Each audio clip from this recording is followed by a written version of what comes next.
Pernah ngerasa nggak sih kayak tenggelam di lautan kerjaan dan masalah, tapi kok rasanya nggak ada kemajuan yang berarti?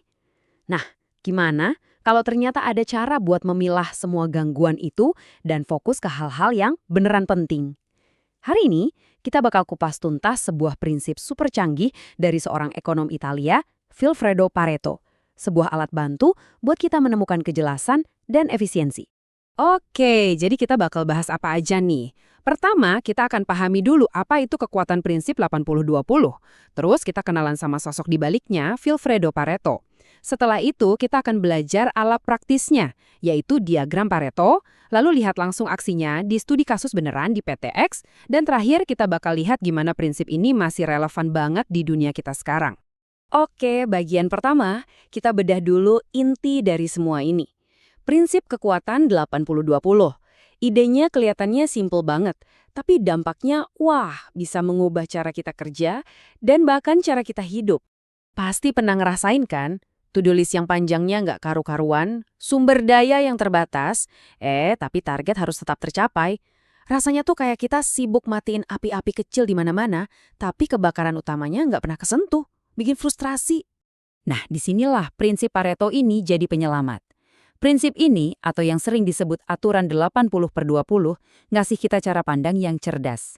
Intinya gini, di hampir semua hal, ada ketidakseimbangan yang bisa kita prediksi. Sebagian kecil penyebab, input atau usaha, kira-kira 20%-nya, biasanya jadi sumber dari sebagian besar hasil, output atau imbalan, sekitar 80%-nya. Dan ini dia contoh klasiknya di dunia bisnis. Coba bayangin, kita seorang manajer. Kalau kita bisa nemuin 20% produk yang jadi biang kerok 80% keluhan pelanggan, kita bakal fokusin tim perbaikan kita kemana? Ya jelas ke kelompok kecil yang dampaknya gede itu kan? Inilah yang namanya efektivitas operasional. Terus, siapa sih orang jenius di balik ide yang bisa mengubah cara pandang ini? Yuk kita mundur sedikit buat kenalan sama Vilfredo Pareto. Buat ngerti prinsipnya, kita emang perlu kenal sama pemikirnya. Vilfredo Pareto ini bukan cuma ekonom biasa loh. Latar belakangnya sebagai insinyur ngasih dia pola pikir yang sistematis. Jadi, pas dia pindah haluan ke ekonomi dan sosiologi di Universitas Lausanne, dia pakai pendekatan kuantitatif yang super ketat ini buat mempelajari masyarakat. Nah, dari situlah lahir kontribusi ilmiahnya yang paling terkenal. Dan disinilah letak kejeniusan Pareto. Pengamatannya di kebun bisa aja berhenti sampai di situ. Tapi dia melakukan lompatan pemikiran yang luar biasa. Dia bertanya, jangan-jangan pola ketidakseimbangan ini ada juga di distribusi kekayaan?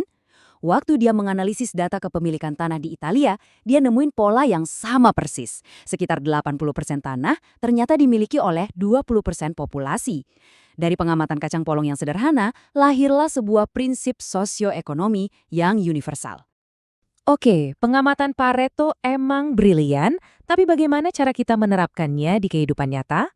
Jawabannya ada pada sebuah alat visual yang sangat powerful, diagram Pareto. Inilah cara kita mengubah data mentah jadi rencana aksi yang fokus. Jadi, diagram Pareto ini pada dasarnya adalah gabungan dari grafik batang dan grafik garis. Batang-batangnya itu mewakili masalah atau penyebab yang diurutin dari yang paling sering terjadi sampai yang paling jarang. Tujuannya simpel tapi kuat.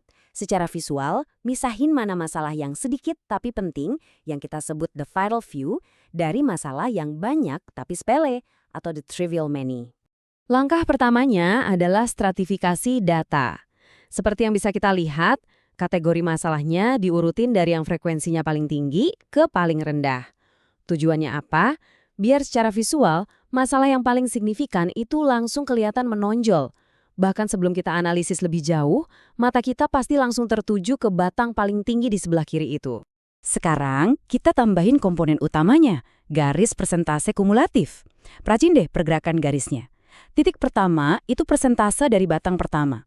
Titik kedua itu persentase batang pertama ditambah batang kedua, dan seterusnya. Garis ini nunjukin kontribusi akumulatif. Lihat belokan atau siku di kurva itu. Kenaikan yang curam di awal itu nunjukin vital few, penyebab dengan dampak terbesar. Nah, pas kurvanya mulai landai, kita udah masuk ke wilayah trivial many. Titik di mana kurva ini memotong garis 80% itulah yang secara definitif nunjukin target utama kita untuk perbaikan. Prosesnya pun logis banget. Kita mulai dengan identifikasi masalah, kumpulin data, urutin, dan terakhir, visualisasikan. 4 langkah ini mengubah data yang tadinya berantakan jadi peta jalan yang jelas banget untuk perbaikan. Teori aja nggak cukup kan? Validitasnya justru ada di penerapan praktisnya. Yuk kita analisis sebuah studi kasus nyata dari PT X, sebuah perusahaan manufaktur yang pakai diagram Pareto buat mengatasi masalah kualitas di produksi kabel mereka. Jadi, PT X ini lagi punya masalah. Tingkat cacat produk mereka 5%. Padahal target internal mereka cuma 2%. Jauh banget kan? Ini bukan cuma soal angka, tapi soal biaya, pemborosan, dan yang paling penting, bisa bikin pelanggan nggak puas. Mereka harus cari tahu nih, di mana harus mulai berbenah.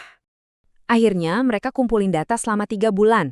Mereka nemuin 3 kategori utama cacat produk, masalah kelistrikan atau elektrikal, masalah tampilan atau visual, sama masalah penandaan atau marking. Dari tabel ini aja kita udah bisa lihat kalau 2 kategori pertama itu yang paling dominan. Nah, waktu data ini divisualisasikan jadi diagram Pareto, gambarnya jadi jelas banget. Batang untuk cacat elektrikal menjulang paling tinggi, disusul sama visual. Garis kumulatifnya langsung melesat naik di 2 kategori pertama ini. Dan ini dia poin kuncinya.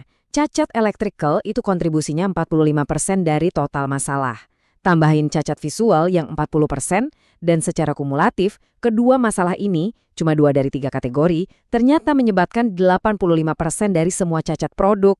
PT X sekarang tahu persis di mana mereka harus bertindak. Kasus PT X tadi kan contoh klasik, di kontrol kualitas ya, tapi kerennya prinsip Pareto itu ada di fleksibilitasnya. Ini bukan cuma buat pabrik, ini adalah cara berpikir yang bisa kita terapkan di mana saja. Dalam manajemen modern, manfaatnya itu strategis banget. Prinsip Pareto memungkinkan kita mengalokasikan sumber daya yang terbatas, kayak anggaran dan tenaga kerja, ke area yang ngasih hasil paling besar. Ini adalah fondasi dari pengambilan keputusan berbasis data, yang ngebedain mana perusahaan yang efisien sama yang cuma kelihatan sibuk. Coba deh kita pikirin.